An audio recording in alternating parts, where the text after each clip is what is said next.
At 19, Ethan Walker had $37, a dead phone, and nowhere left to sleep except the cab of his rusted pickup. So when an old farmer offered him an abandoned barn for $30 a month, Ethan took it. The town laughed. They said only a desperate fool would sleep beside broken stalls, rotten hay, and raccoons in the walls. But 3 nights later, during a thunderstorm, Ethan heard something dragging across the ceiling above him. The next morning, he climbed the ladder and found a locked loft door nobody had opened in nearly 80 years. And when he finally broke through that lock, what he found inside would change not only his life, but the history of the entire town. Before we begin, tell me in the comments where you're listening from, what time it is there, and whether it's morning, afternoon, or late at night.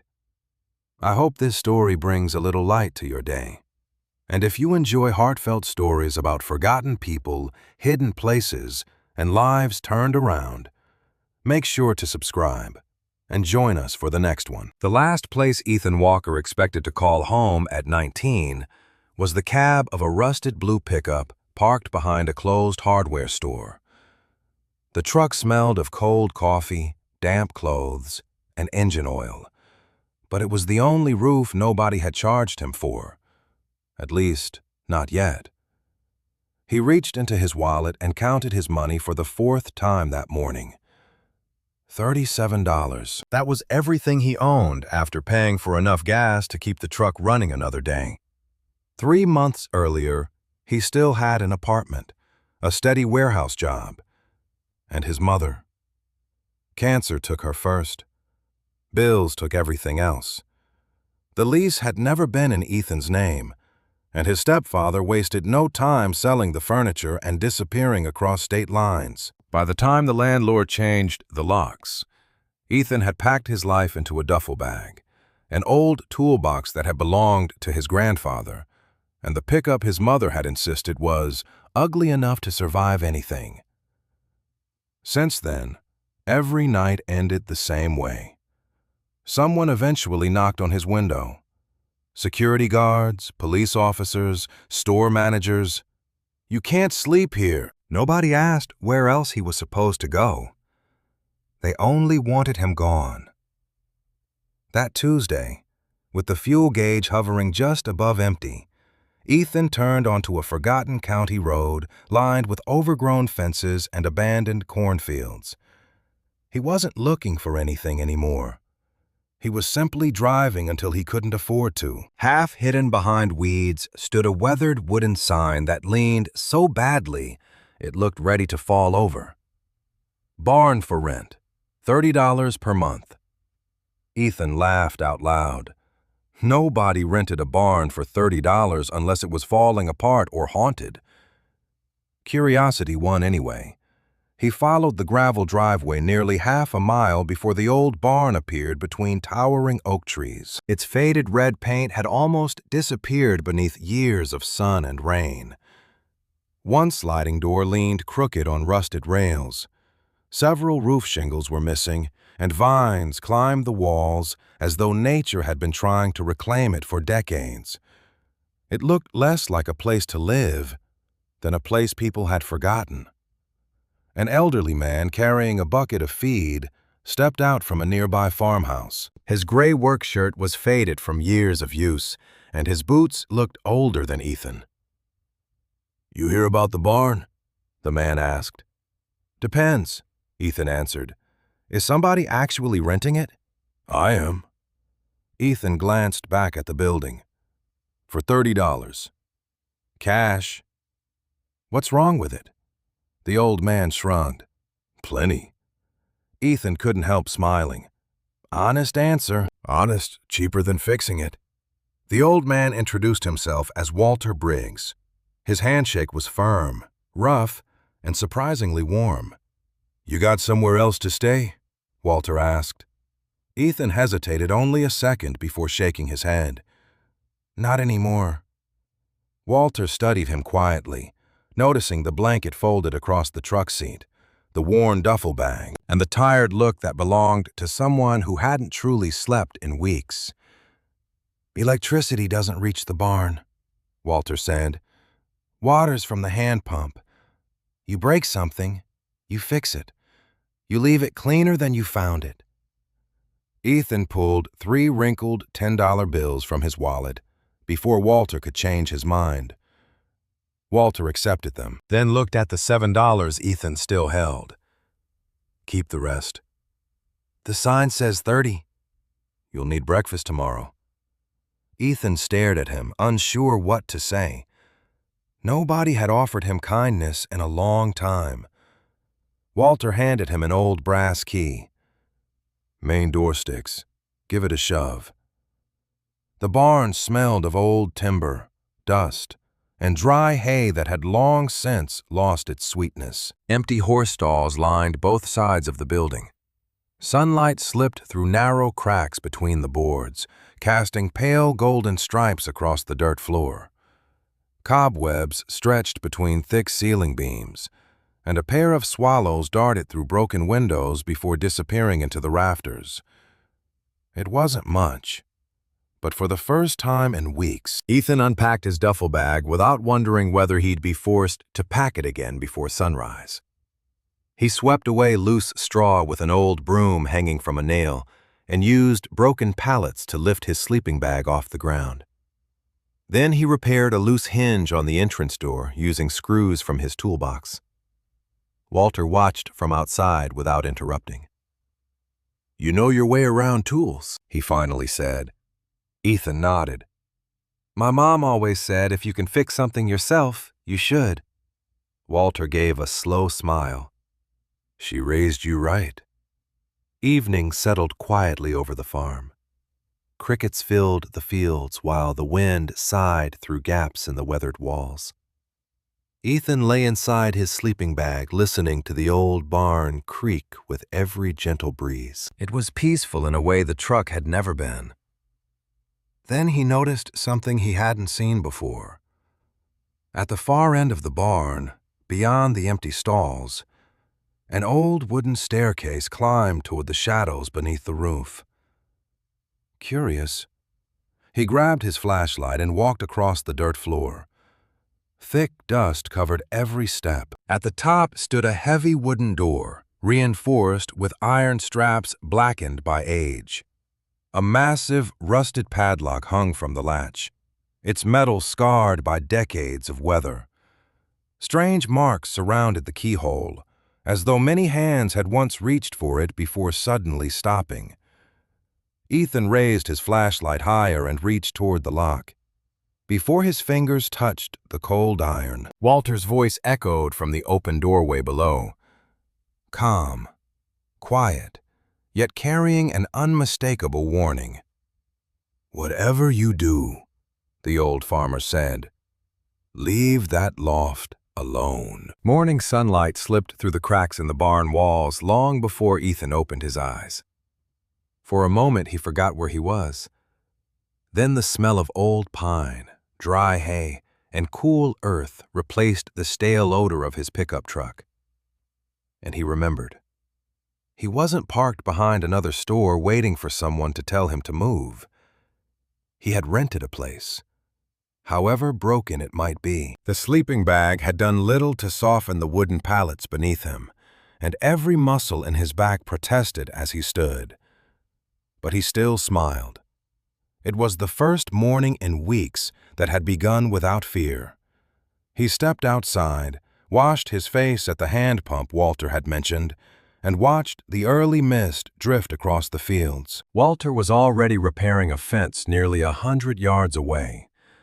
He raised one hand without saying a word before returning to his work.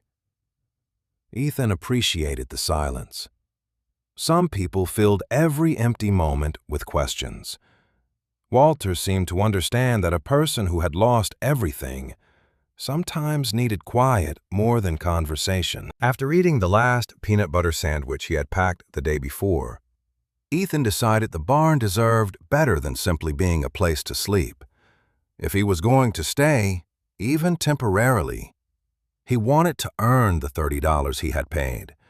He found another broom, an old shovel, and several empty feed sacks tucked behind one of the stalls. Dust filled the air as he swept decades of dirt into growing piles.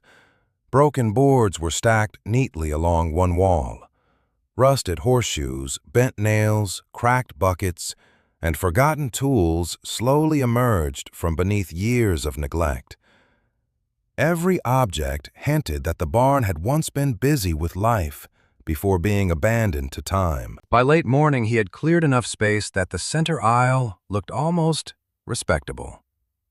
While removing loose hay from an old stall, he noticed something carved into one of the thick wooden support posts. The letters were faded but still visible beneath layers of dust. S.B. 1938. He ran his fingers across the carving. Whoever had made it had pressed the knife deeply into the wood. It hadn't been scratched absent-mindedly.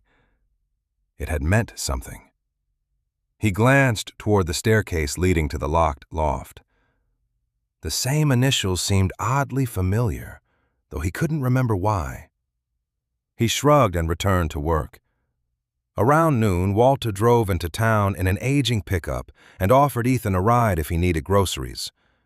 Ethan accepted, grateful for the chance to stretch his legs somewhere besides the farm. The town itself was small enough that everyone seemed to recognize everyone else. As Walter parked outside the only grocery store, conversations paused for just a second too long.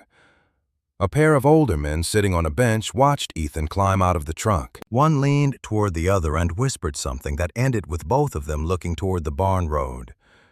Ethan pretended not to notice. He had grown used to people making assumptions before learning his name. After buying bread, canned soup, eggs, and coffee with most of his remaining money, Ethan wandered into the small public library across the street while Walter finished another errand.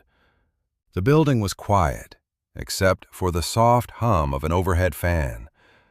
Behind the front desk sat a woman in her early 30s organizing returned books. She looked up with an easy smile. "First time here?" she asked.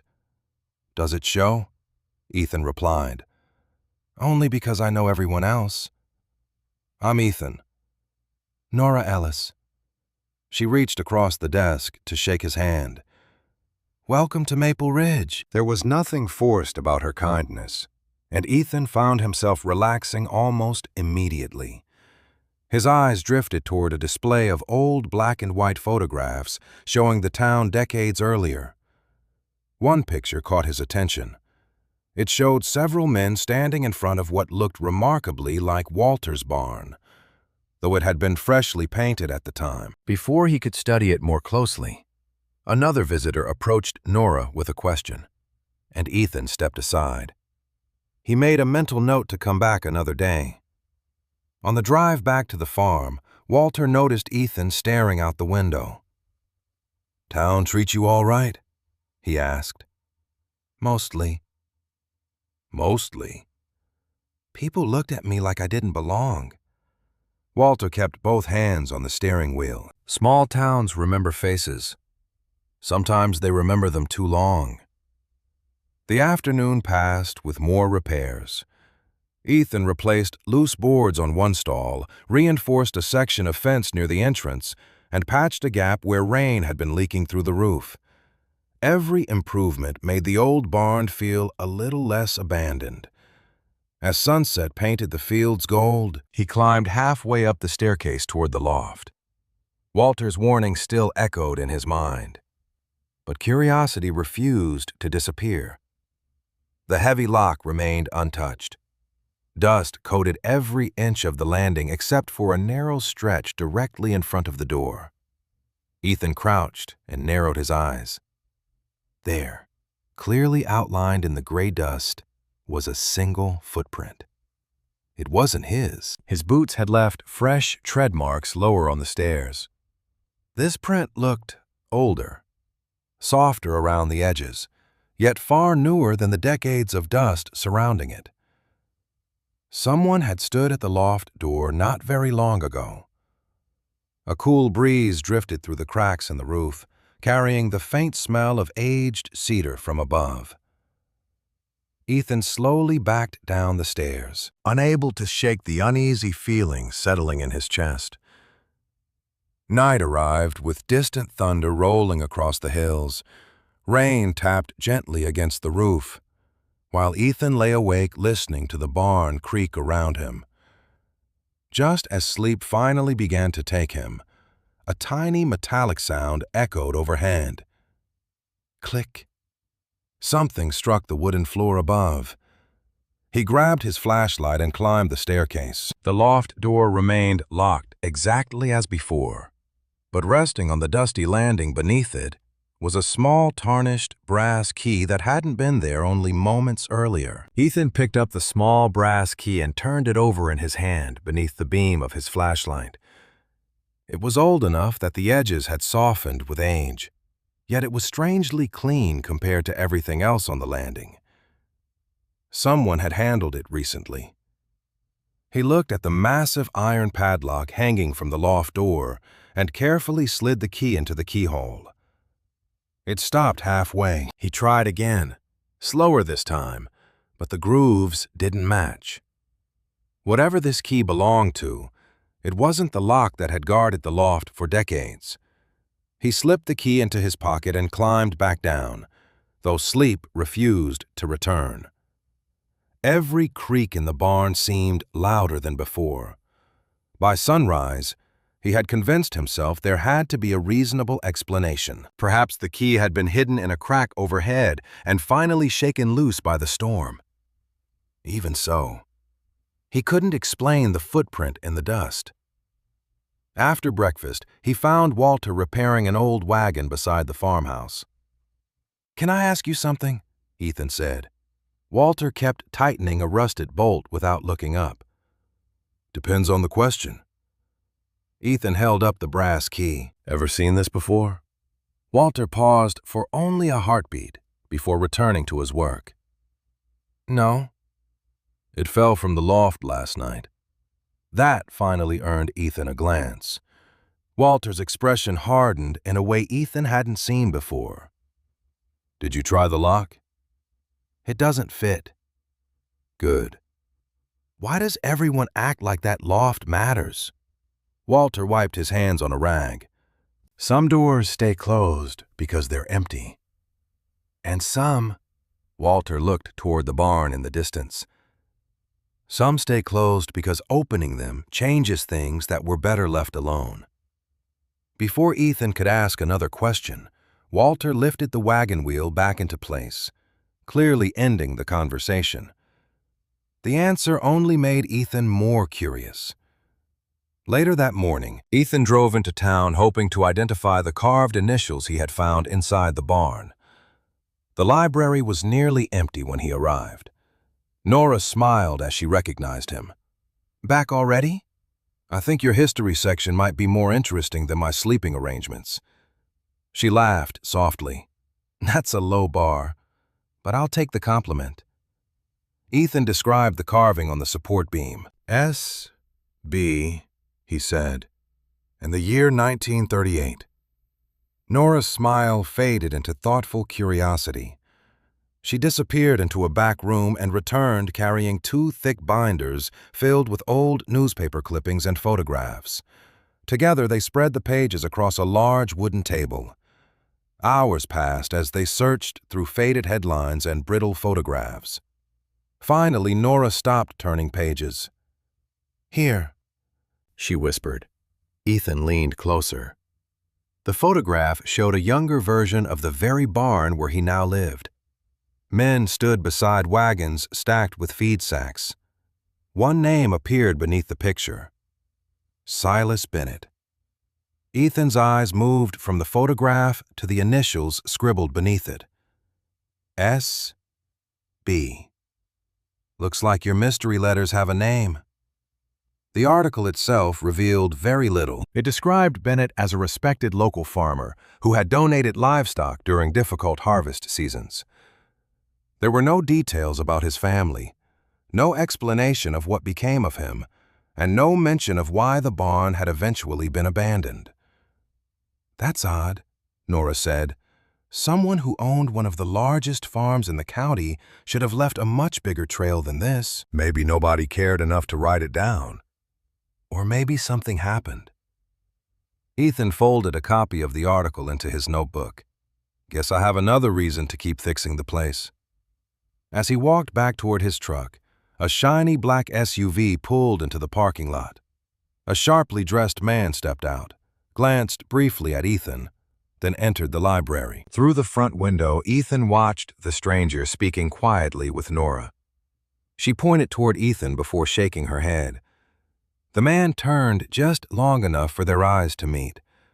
His smile was polite, but it never reached his eyes. That afternoon, when Ethan returned to the farm, the same SUV sat beside Walter's farmhouse.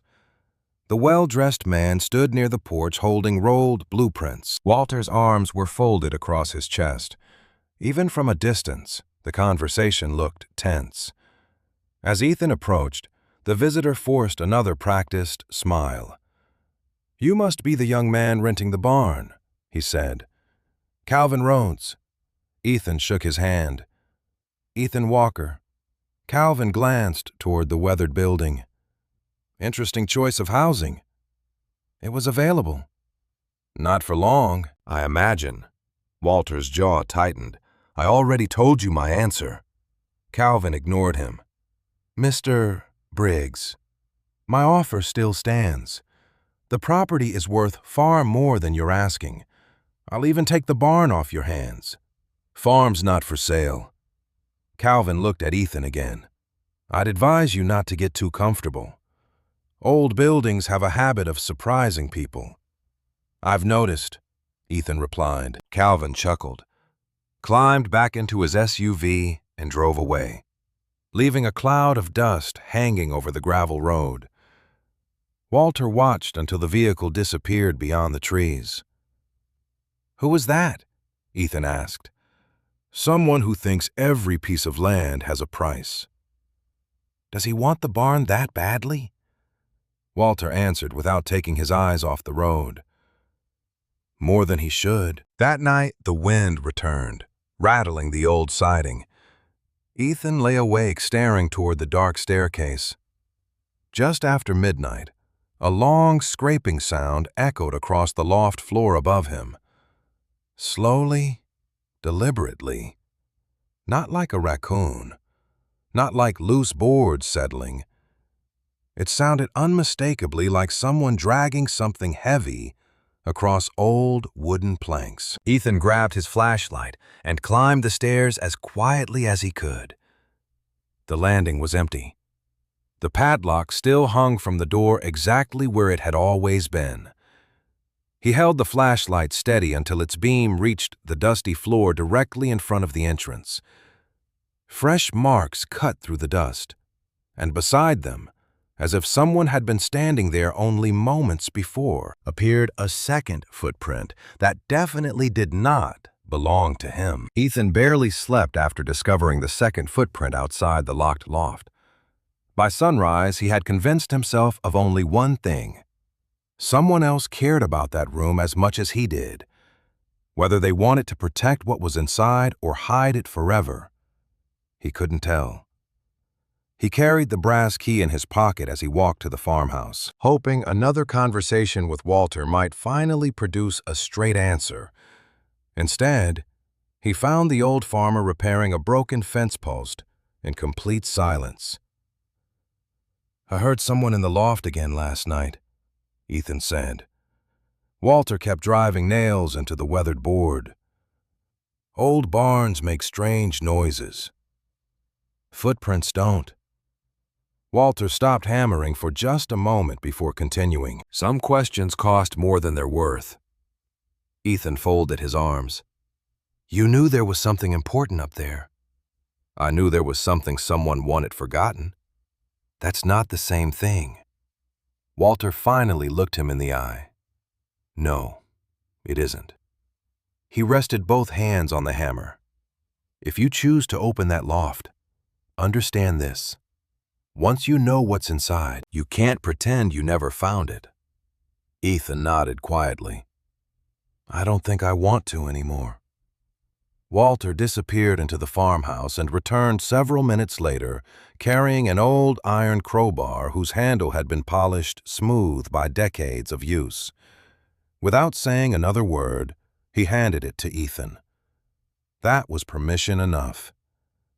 Nora arrived shortly after lunch with archival sleeves, cotton gloves, and a camera borrowed from the Historical Society. "If we're opening a room that's been sealed for 80 years, she said with a nervous smile, let's try not to destroy history while we're doing it." Together they climbed the narrow staircase.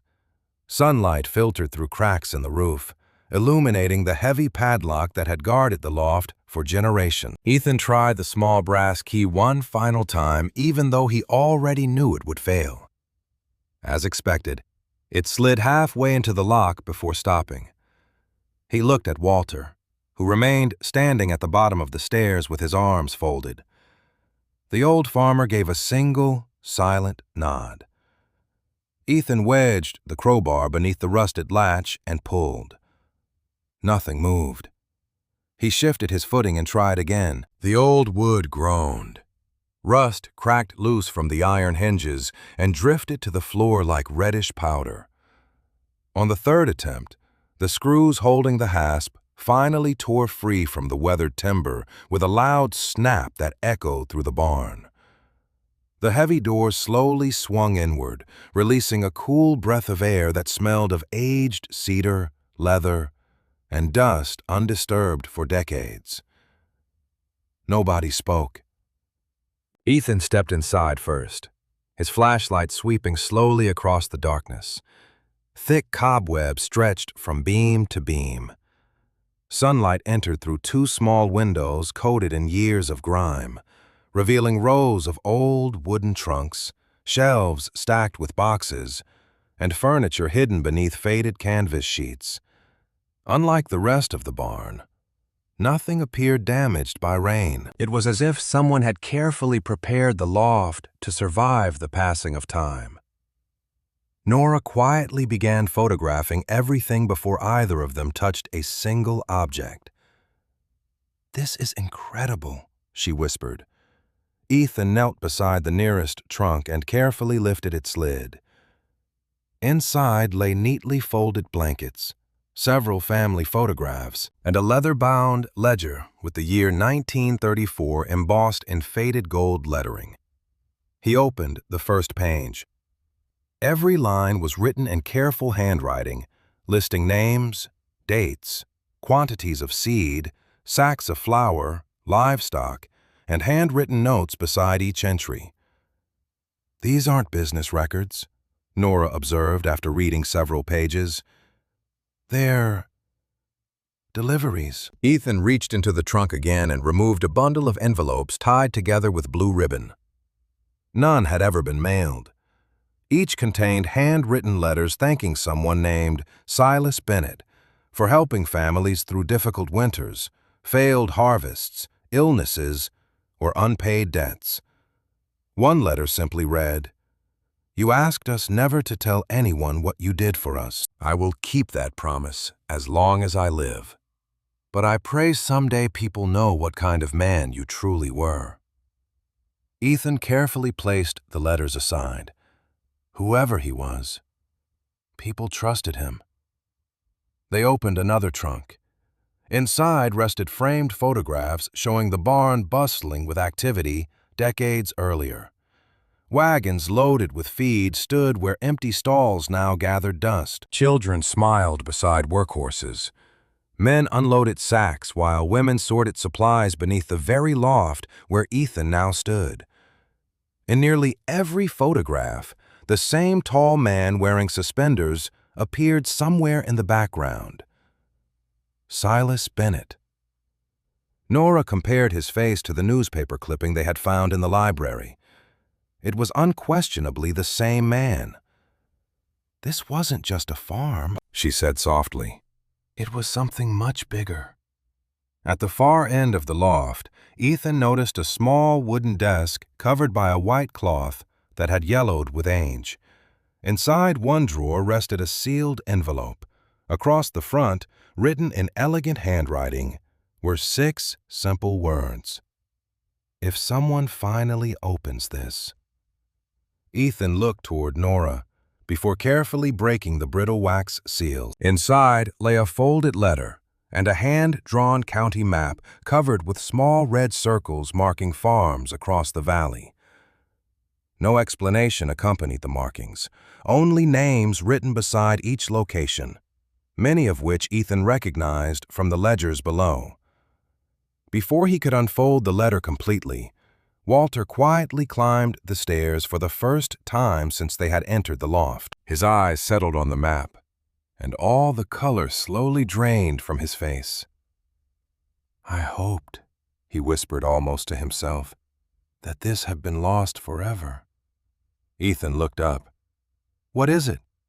Walter stared silently at the paper for several long seconds before answering.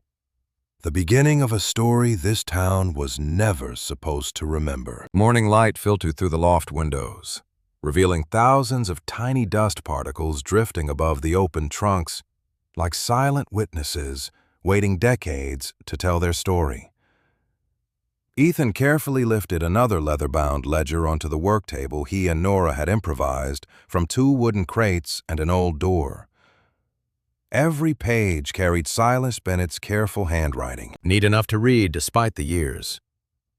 There were no records of profits, no inventories of livestock meant for sale, and no lists of wealthy customers. Instead, every entry recorded names, dates, supplies, and a single note written again and again in the margin. No payment expected until harvest returns. Ethan frowned. He wasn't running a business. Nora slowly shook her head as she turned another page. He was keeping people alive. They spent hours organizing the ledgers into chronological order. One listed sacks of flour delivered to the Parker family after their crops failed. Another recorded seed corn provided to widows whose husbands had died during the winter. There were receipts for repaired plows, replacement wagon wheels, blankets, coal, medicine, even school books for children whose parents could no longer afford them. Beside nearly every family's name was the same final notation written months or even years later. Debt forgiven. Ethan leaned back, overwhelmed. He erased everything they owed him? Nora nodded quietly.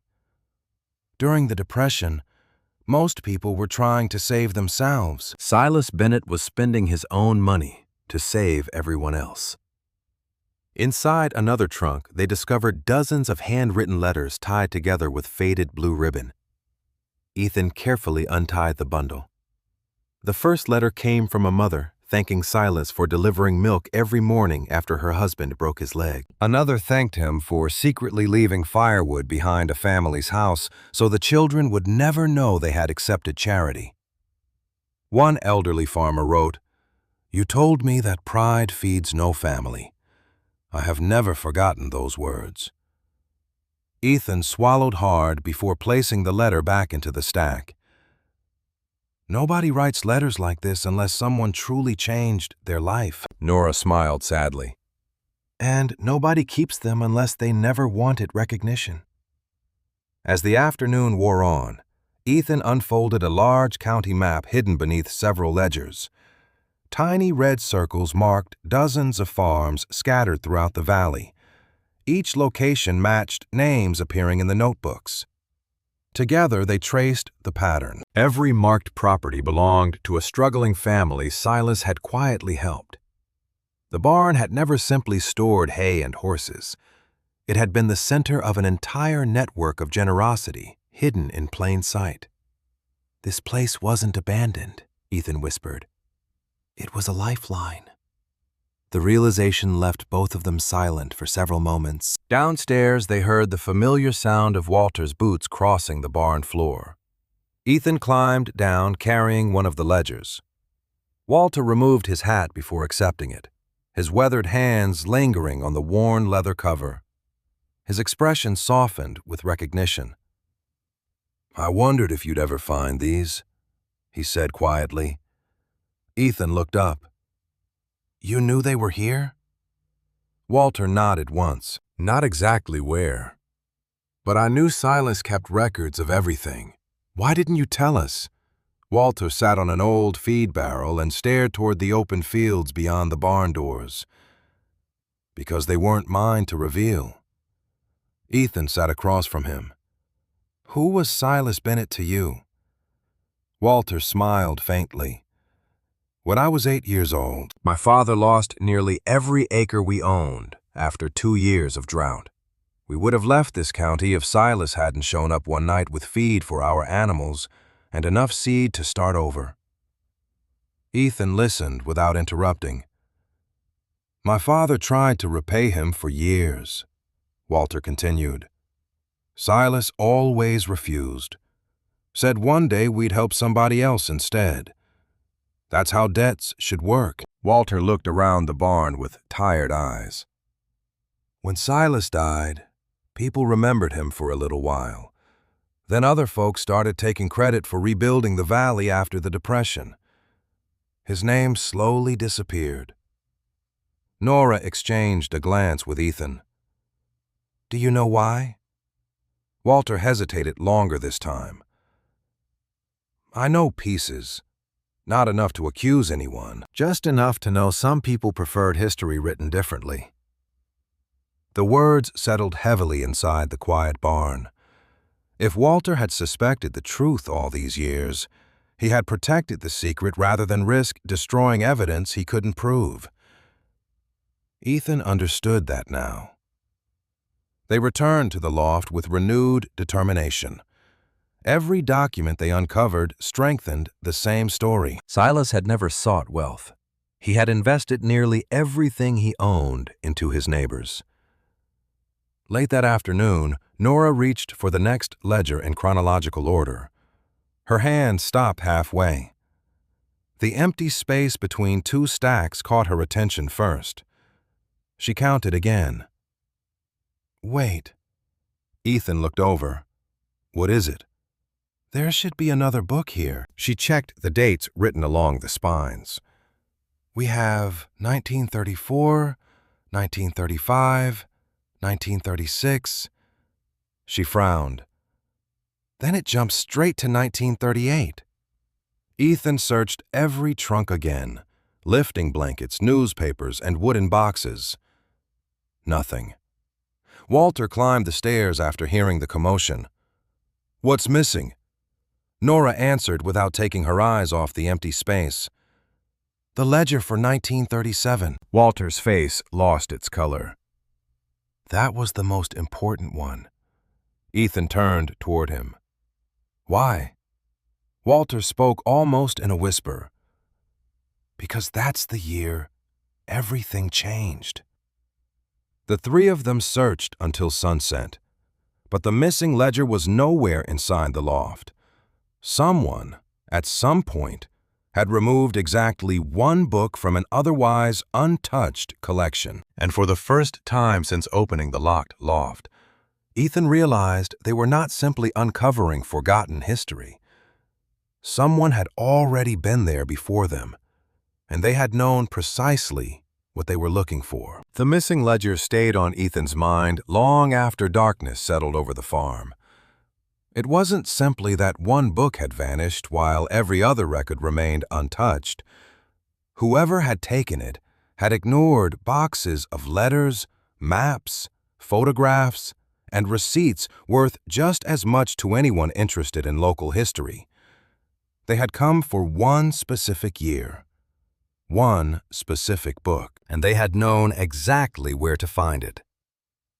That realization made Ethan lock the loft before climbing down for the night, slipping the old brass key into his pocket, even though it still matched nothing he had found.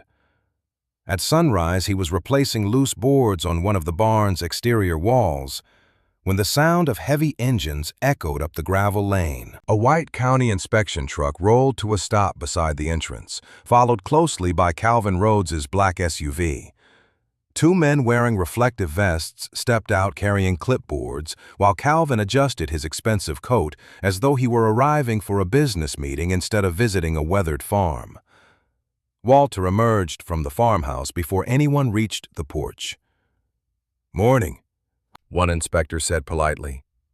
"We've received a complaint regarding an unsafe agricultural structure currently being used as a residence." Walter folded his arms. "Complaint from who?" The man glanced briefly toward Calvin before answering. "The report was filed anonymously." Calvin offered a sympathetic smile that felt rehearsed. "I only want everyone to stay safe." Ethan climbed down from the ladder, wiping sawdust from his hands. "Funny timing," he said. "The barn stood here for decades without bothering anyone." Calvin's smile never changed. Sometimes concerns take time to reach the proper office. The inspectors walked through the barn, making notes about cracked beams, damaged roofing, and worn floorboards. Ethan couldn't deny that some of their observations were accurate. The building needed repairs. But each time he explained that he had already begun reinforcing the supports and replacing damaged sections, the inspectors simply nodded without writing much down. After nearly an hour, the older inspector approached Walter. "We'll have to submit our report. Until then, we recommend nobody occupy the structure." "Recommend?" Walter asked. "For now," Calvin stepped forward before anyone else could speak. "Mr. Briggs, my offer to purchase the property still stands. You could avoid all of this." Walter looked him squarely in the eye. "No." Calvin's expression tightened for the first time.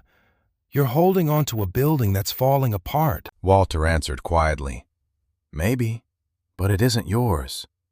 Calvin climbed back into his SUV without another word. As the vehicles disappeared down the road, Ethan noticed tire tracks leading farther around the side of the barn than either vehicle had traveled that morning. Fresh tracks. Someone had driven there recently. "Walter," he said, pointing toward the rear pasture, "have you had visitors?" Walter studied the marks. "Not that I know of." Curiosity overcame both of them. They followed the tracks behind the barn where tall grass had been flattened beside a broken fence. Near the back wall, Ethan noticed scrape marks beneath a small loft window that had remained hidden behind climbing vines. One shutter hung slightly open. "That wasn't like that yesterday," he said. Walter frowned. "No, it wasn't." Ethan fetched a ladder and climbed carefully toward the window. The latch had been forced from the outside. Inside the loft, dust covered everything except a narrow trail leading from the window to the row of trunks. Someone had entered after Ethan and Nora left the previous evening. He immediately checked the remaining ledgers. They were still there. The letters remained untouched. The map lay exactly where he had folded it. Whoever had broken in had searched quickly but left empty-handed. Or perhaps they had failed to find what they expected. Ethan climbed back down. "Someone's looking for the same thing we are." Walter's face grew grim. "I was afraid of that." Ethan spent the afternoon examining every corner of the loft again. While moving one of the trunks, he discovered tiny wood splinters caught beneath the window frame, and a fragment of dark fabric snagged on a rusty nail. It looked like part of a jacket sleeve, torn during the break-in. He carefully placed it inside an envelope. Nearby, beneath loose floorboards, he found muddy boot prints that had dried into the old wood. The intruder had worn work boots with a distinctive, cross-shaped tread unlike Ethan's own. Before sunset, Ethan drove into town and stopped at the sheriff's office. Deputy Sam Porter listened patiently while Ethan described the missing ledger, the broken window, and the fresh footprints. Sam leaned back in his chair. "You're telling me somebody broke into an abandoned barn to steal 80-year-old paperwork?" "Not paperwork," Ethan replied. "History." Sam studied him for a long moment before asking, "You honestly believe those records matter that much?" Ethan placed the torn fabric and several photographs of the forced window on the desk. Whoever came through that window certainly thought so. Sam examined the evidence more carefully this time. "All right," he finally said. "I'll stop by tomorrow and take a look myself. I can't promise much, but I can at least make a report." It wasn't a complete victory, but it was the first time someone outside the farm had taken Ethan seriously. As he returned to the barn that evening, Nora arrived, carrying sandwiches and fresh copies of county land records she had borrowed from the library archives. Together, they compared ownership maps against Silas Bennett's old ledger entries. One parcel after another matched families Silas had quietly helped. Then Nora stopped turning pages. "Ethan, look at this." She pointed toward a property transfer recorded in late 1937. The signature approving the transaction belonged to a surname they both recognized instantly: Rhodes. Ethan stared at the page, then slowly unfolded the charred scrap of paper he had discovered earlier near the broken window, a piece so badly burned that only a few blackened letters remained visible. Under the fading ash, just enough ink survived to reveal the same family name. The name Rhodes lingered between Ethan and Nora long after the library lights dimmed for the evening. Neither of them wanted to jump to conclusions, but it was becoming impossible to ignore the pattern. The missing 1937 ledger, the forced loft window, Calvin's relentless attempts to buy the farm, the anonymous safety complaint, and now a decades-old property transfer bearing his family name, all pointed toward a history someone had spent years trying to keep buried. "We still don't know what happened," Nora said as she carefully slid the fragile records back into archival folders. "No," Ethan replied, "but we know who keeps showing up whenever we get closer to the truth." The next morning, Deputy Sam Porter arrived at the farm exactly as promised. He spent nearly an hour examining the broken loft window, photographing the boot prints Ethan had preserved, and measuring the pry marks on the damaged latch. "Somebody definitely came through here," Sam admitted. "Whether they were after antiques or documents, I can't say yet." Ethan showed him the missing space where the 1937 ledger should have been. Sam scratched his chin. "Most thieves don't leave valuables behind." "Exactly," Ethan answered. "Whoever came here knew which book mattered." Sam nodded slowly. "Keep everything else locked up. If someone comes back, call me before you do anything else." It wasn't much, but hearing a law enforcement officer acknowledge that something unusual had happened gave Ethan renewed confidence. After Sam left, Walter suggested they stop looking only at papers and start talking to people. "Records tell you what happened," the old farmer said. "Neighbors tell you why." They began with the oldest residents still living in Maple Ridge. Some remembered Silas Bennett only as a quiet farmer with a habit of working long after sunset. Others smiled the moment they heard his name. Mrs. Eleanor Grady, 93 years old and nearly blind, invited them onto her porch after Nora explained why they had come. The elderly woman rested both hands on her cane and stared toward the distant fields. "People remember the Depression as empty shelves," she said softly. "I remember waking up and finding milk on our porch every Tuesday." Ethan exchanged a glance with Nora. "Do you know who left it?" Eleanor smiled. "My father always pretended he didn't know, said accepting charity embarrassed him. But every child in this county knew those old wagons belonged to Silas Bennett." She laughed quietly at the memory. "He'd leave before sunrise so nobody had to thank him." At another farmhouse, Retired carpenter Frank Doyle opened an old cedar chest and removed a weathered hammer wrapped in cloth. "This belonged to Silas," he said. "Mine broke during the winter of '36. He handed me this one and told me to bring it back when times improved." Frank smiled sadly. "I forgot. A week later he came by and said I could keep it because another fellow needed the one I'd been trying to save." Every conversation added another piece to the same picture. Silas had repaired roofs, loaned livestock, replaced tools, paid doctors, delivered food, and quietly settled debts for families too proud to ask for help. None of the people Ethan met described him as wealthy. They described him as dependable. "He made sure nobody felt ashamed," one elderly widow said. "That's why people trusted him." By the end of the afternoon, Ethan realized something remarkable. Nearly every family that had remained in Maple Ridge for generations carried a story about Silas Bennett. Yet none of those stories appeared in official town histories. School displays mentioned prosperous businessmen, railroad investors, and civic leaders. But the man whose kindness seemed to touch nearly every household had almost vanished from public memory. "History didn't forget him," Ethan said quietly as they drove back toward the farm. "Someone chose what history would remember."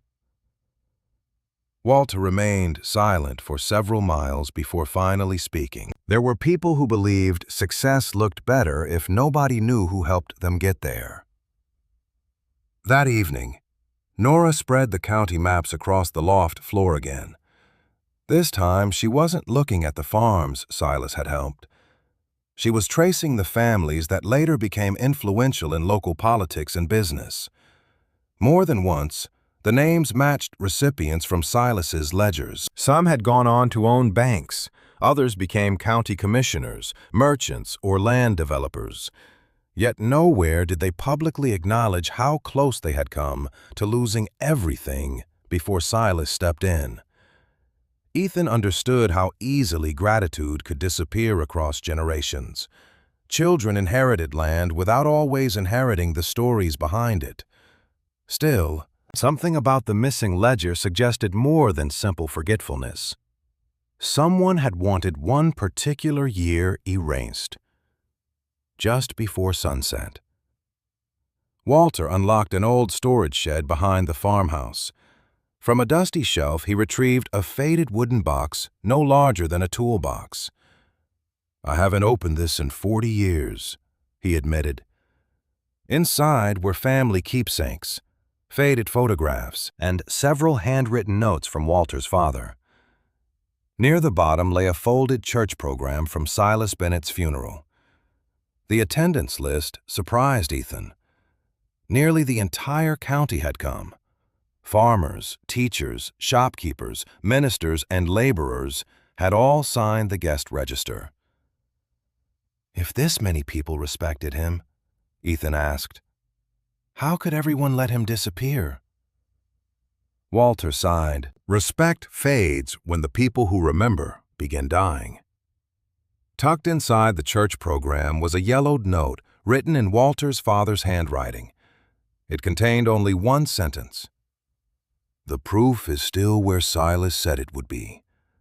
If anyone honest ever comes looking." Ethan's pulse quickened. "Proof of what?" Walter slowly shook his hand. "My father never explained." Nora carefully unfolded the back of the program and noticed faint pencil marks almost too faded to read. They weren't words. They were directions, drawn in the shape of a rough property sketch leading toward an old section of the Bennett farm no longer shown on modern maps. Before any of them could study it further, Walter suddenly froze, staring toward the open loft window. "I know that truck," he whispered. Ethan hurried to the window and looked down the gravel road. Parked just beyond the tree line sat an aging green pickup with its headlights off. An elderly man climbed out slowly, leaning heavily on a cane, before beginning the long walk toward the barn. Walter's voice grew almost reverent. "If that's who I think it is," he said, "he's the last living person who ever worked beside Silas Bennett." The elderly man climbed the last few steps to the barn with slow determination, leaning heavily on a polished hickory cane whose worn handle suggested decades of use. Walter met him before he reached the doorway, and for a long moment, neither man spoke. Then Walter extended his hand. "Harold Mercer," he said softly, almost as if saying the name aloud confirmed he was real. The old man smiled through tired eyes. "Didn't think you'd recognize me after all these years." Walter chuckled. "You haven't changed as much as you think." Harold glanced toward Ethan and Nora. "These must be the young folks stirring up all the ghosts."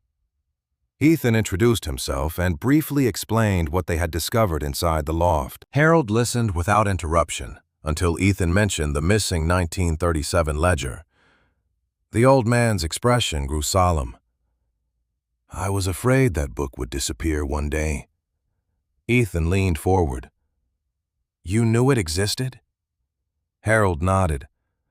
"I helped Mr. Bennett write some of those records when my handwriting was steadier than his, after long days in the fields. He wanted everything documented so no family would ever be accused of taking charity they hadn't earned."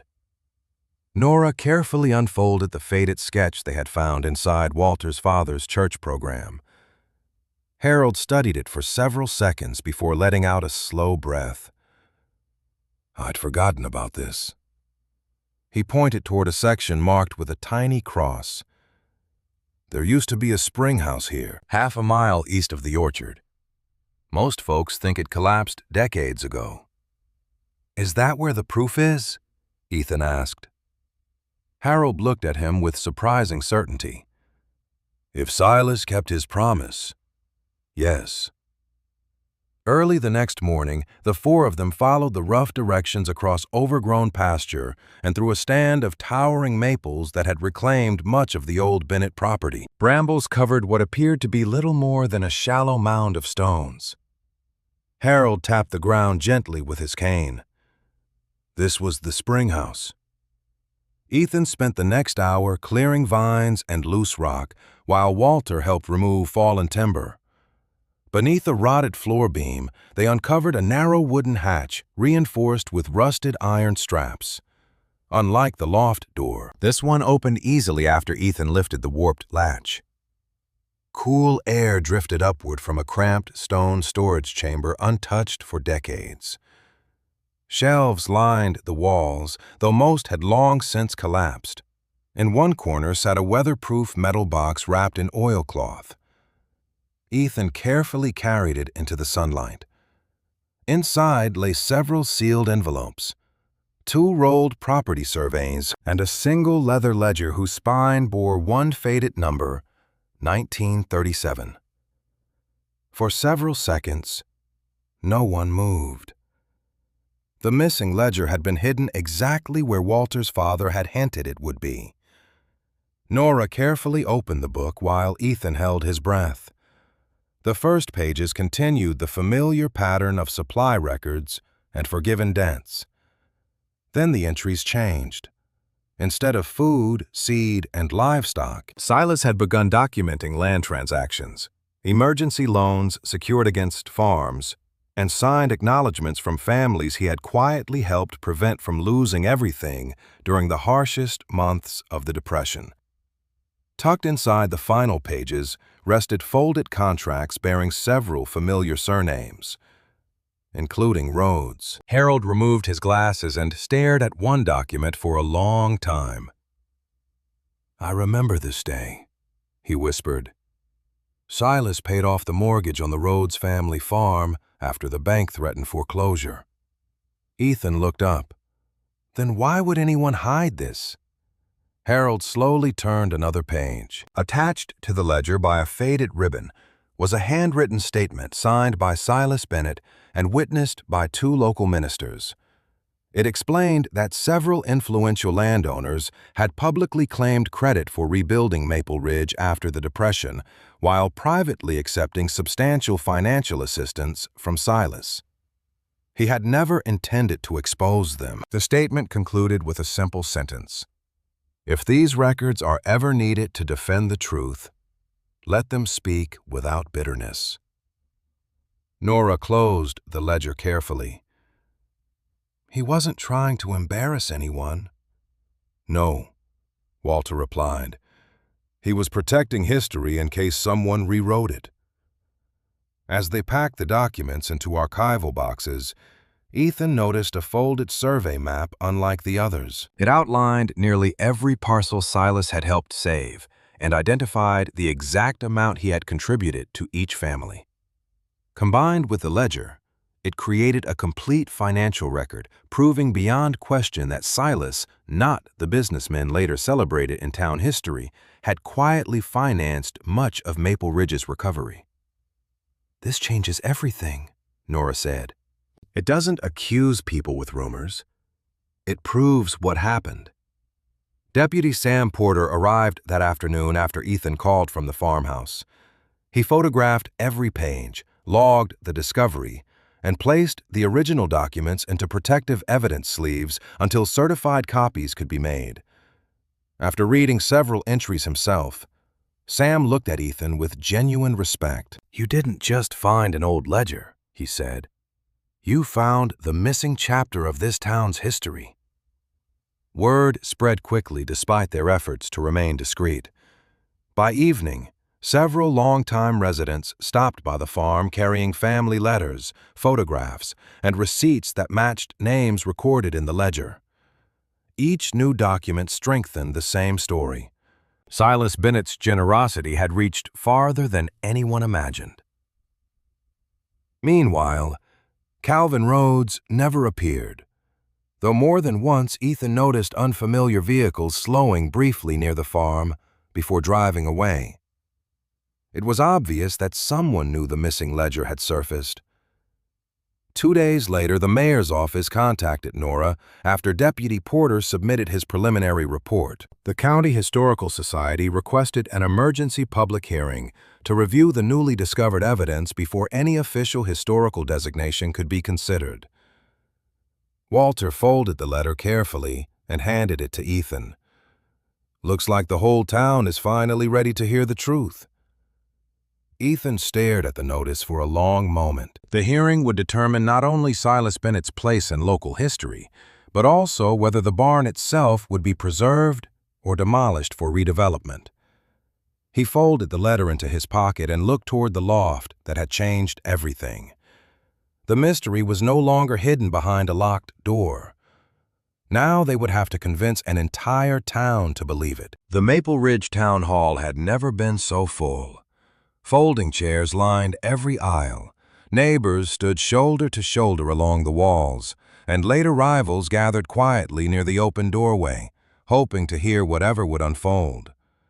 Farmers, still wearing work boots, sat beside retired teachers, business owners, young families, and elderly residents whose memories stretched back farther than anyone else's. Ethan stood near the front with Nora, Walter, Deputy Sam Porter, and Harold Mercer. Resting on the table before them were carefully protected copies of the ledgers, letters, photographs, land surveys, and the long-missing 1937 record that had changed everything. Ethan looked across the room and noticed Calvin Rhodes seated near the center. His suit was perfectly pressed, but his expression lacked the confidence Ethan had seen only days earlier. The mayor called the meeting to order and explained that the hearing had one purpose: to determine whether newly discovered historical evidence justified preserving the Bennett barn and correcting the town's official historical record. "This is not a trial," the mayor said. "It is an opportunity to examine facts." Deputy Sam Porter spoke first.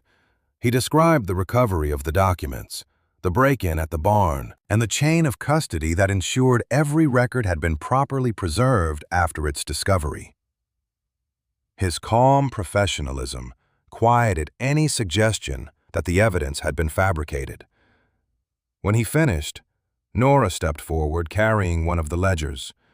She carefully explained how the books had been organized, how each financial record matched surviving county property files, and how letters from descendants confirmed the entries.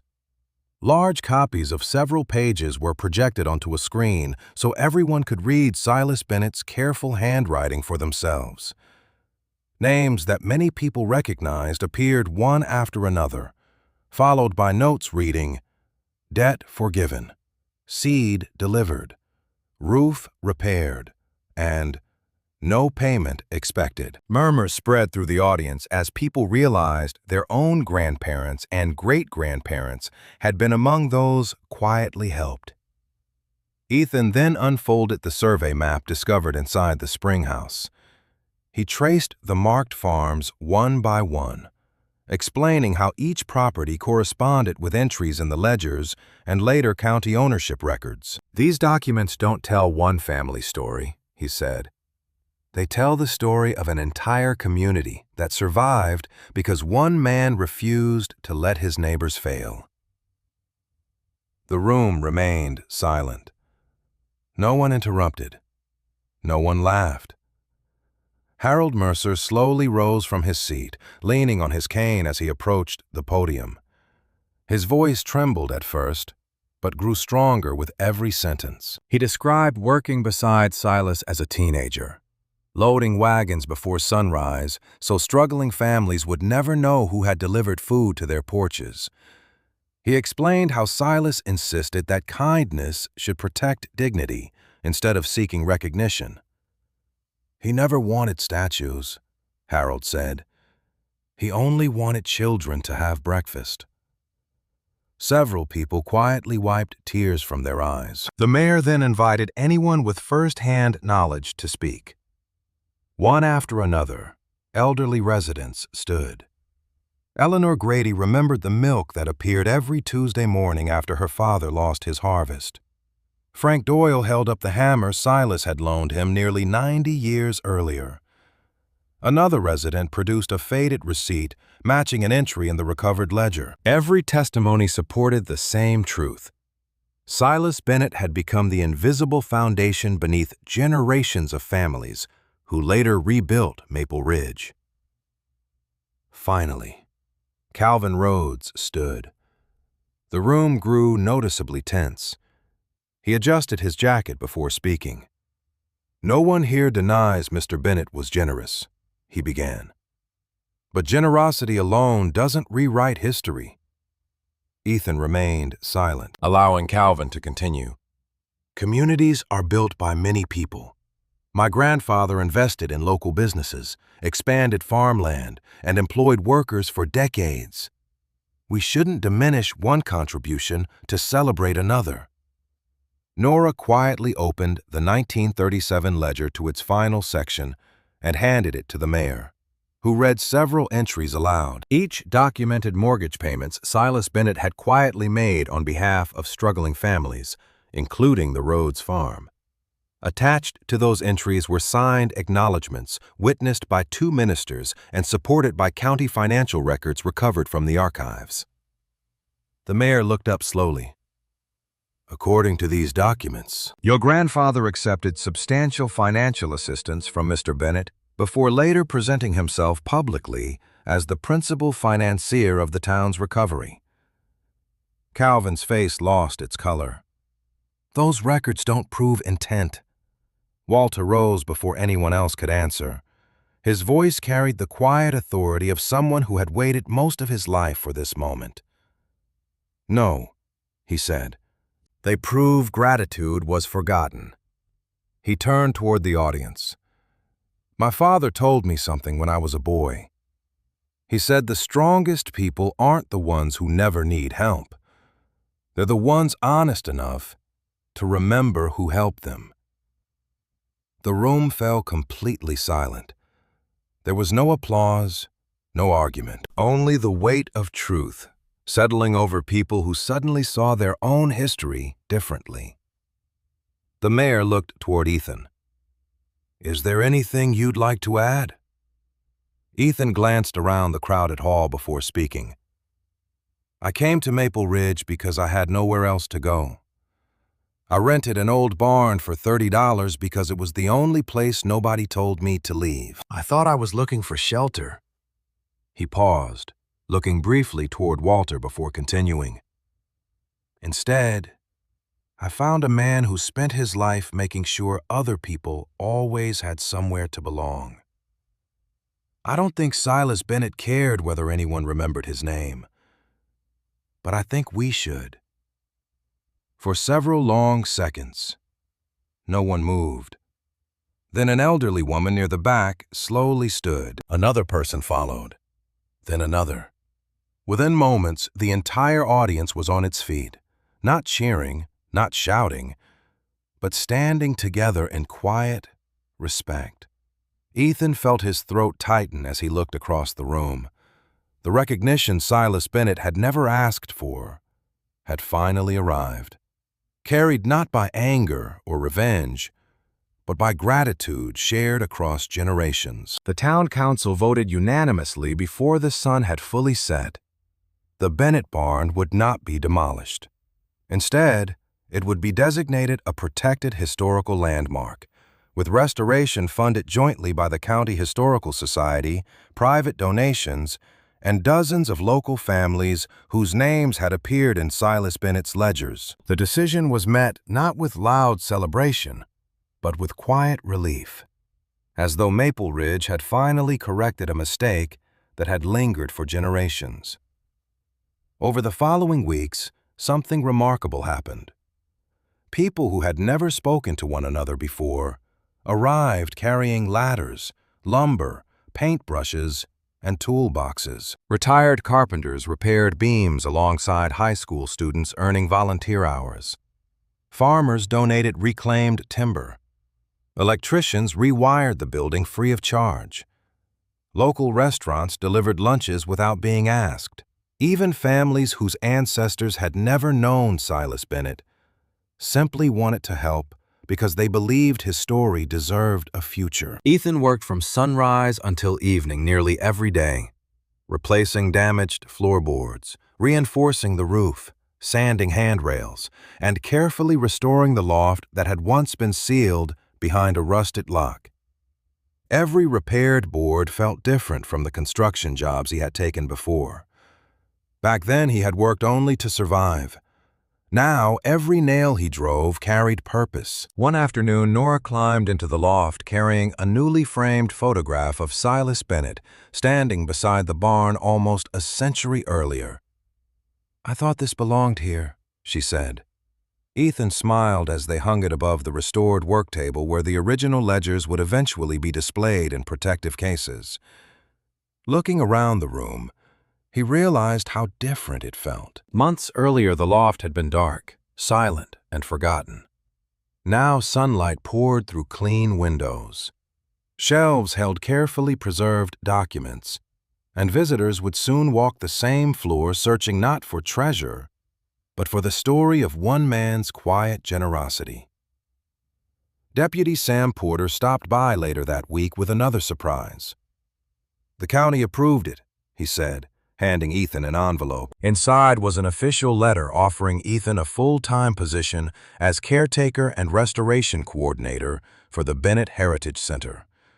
The job included a modest salary, a renovated apartment above the visitor workshop being built beside the barn, and responsibility for preserving the archives they had uncovered. Ethan read the letter twice before looking up. "They're serious." Sam grinned. "Seems the town doesn't want to lose the fellow who found its history." Ethan accepted the offer with hands that trembled slightly. For the first time since losing his mother, he wasn't wondering where he would sleep next month. He finally had an address. As restoration continued, Walter spent more afternoons sitting beneath the old oak tree overlooking the barn, watching volunteers come and go. His movements had slowed, but his eyes carried a quiet peace Ethan hadn't noticed before. One evening, after everyone else had gone home, Ethan joined him with 2 mugs of coffee. They sat in comfortable silence until Walter finally spoke. "Funny thing about houses," he said. "People think they're built with lumber." Ethan looked toward the glowing barn. "What are they built with?" Walter smiled. "The people who refuse to let them stay empty." Another long silence followed before Walter reached into his jacket pocket and removed the old brass key Ethan had found beneath the loft. "Found out what it fits," he said, placing it in Ethan's hand. Ethan looked surprised. Walter nodded toward a small cabinet inside the restored workshop. Silas kept his personal tools there, nothing valuable. Just the hammer he favored, a measuring square, and a handwritten note saying, "Every person deserves the chance to build something that lasts." Ethan unlocked the cabinet and found exactly what Walter described. Resting on top of the tools lay one final envelope addressed in Silas Bennett's handwriting. It wasn't written to any particular person. The note simply read, "If you're reading this, then the barn has survived longer than I expected. I hope you remember that buildings are only wood. What matters is what happens inside them. If this place ever helps someone find hope again, then it has done its job." Ethan folded the letter carefully and returned it to its place. Months later, the Bennett Heritage Center officially opened. School children toured the restored loft. Families searched the ledgers for familiar names. Descendants donated photographs, journals, and keepsakes that expanded the collection. A new apprenticeship workshop operated in the lower barn, where young adults struggling to find work learned carpentry, welding, and basic repairs from retired craftsmen who volunteered their time. Ethan recognized something in many of those young faces: the uncertainty, the quiet fear of not belonging anywhere. Whenever someone apologized for needing help, he smiled and repeated the lesson Silas Bennett had quietly lived by. "One day, you'll help somebody else." The words always seemed to lift a little weight from their shoulders. On the first anniversary of the restoration, the town unveiled a simple bronze plaque outside the barn. It did not list achievements or titles. It read only, "In honor of Silas Bennett, whose kindness built a stronger community than money ever could." Beneath those words appeared a second line requested by the town council after hearing Ethan's testimony. "May every person who enters here leave believing they belong." As the ceremony ended and visitors slowly wandered home, Ethan remained standing beside the open loft door. The same doorway that had once been hidden behind a rusted lock now stood open to anyone who wished to step inside. Walter joined him, resting one hand on the freshly restored railing. "You came here looking for a roof," the old farmer said quietly. Ethan looked across the fields glowing beneath the evening sun, then toward the barn that had given him far more than shelter. He smiled. "Turns out I found a family." Neither man spoke again. They simply watched as laughter drifted from the workshop below, where another group of young apprentices was finishing the day's work. The barn no longer echoed with silence or forgotten secrets. It echoed with conversation, learning, and hope. And in that quiet moment, Ethan understood that the greatest inheritance hidden behind the locked loft had never been the ledgers, the letters, or the proof that changed the town's history. It had been the chance to continue a legacy of kindness that would never need to be locked away again. The locked loft was never protecting money. It was protecting memory. Everyone in Maple Ridge had spent decades believing the town survived the Great Depression because of a handful of wealthy businessmen whose names appeared on buildings, plaques, and newspaper articles. But the missing ledger, the forgotten letters, and the hidden records revealed a very different truth. Silas Bennett had quietly saved dozens of families from losing their farms, their homes, and their dignity. He paid mortgages in secret. He delivered food before sunrise so no one would know they had accepted help. He forgave debts instead of collecting them. He never asked for recognition. When prosperous times returned, many of the people he had rescued rebuilt successful businesses and influential families. Some publicly accepted praise for helping rebuild Maple Ridge, while remaining silent about the man whose generosity had first rescued them. Over time, that silence became history.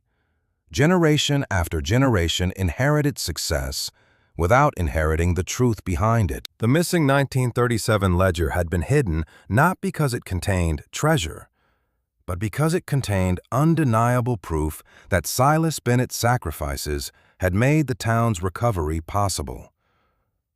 Someone had removed it decades earlier to protect reputations, but Silas himself had anticipated that one day, honesty would matter more than appearances. That was why he secretly preserved a complete copy inside the forgotten springhouse, together with a simple statement asking that the truth, if ever revealed, be told without bitterness. In the end, Calvin Rhodes was not exposed as a criminal mastermind.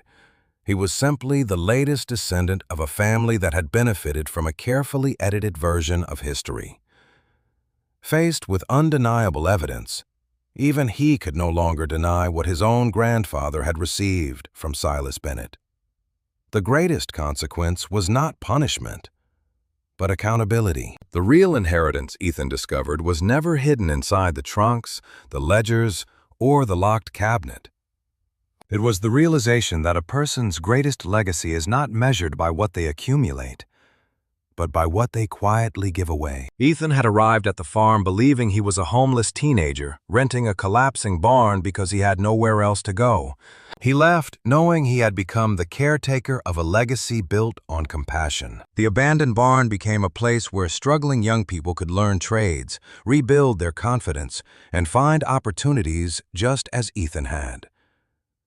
The locked loft remained open forever, not because every mystery had vanished, but because the truth no longer needed protecting. The greatest treasure hidden behind that old door wasn't gold, land, or forgotten wealth. It was proof that one ordinary man, remembered by almost no one, had changed hundreds of lives through quiet acts of kindness. And because one homeless 19-year-old refused to ignore a locked door, an entire town finally remembered the man who had never asked to be remembered at all.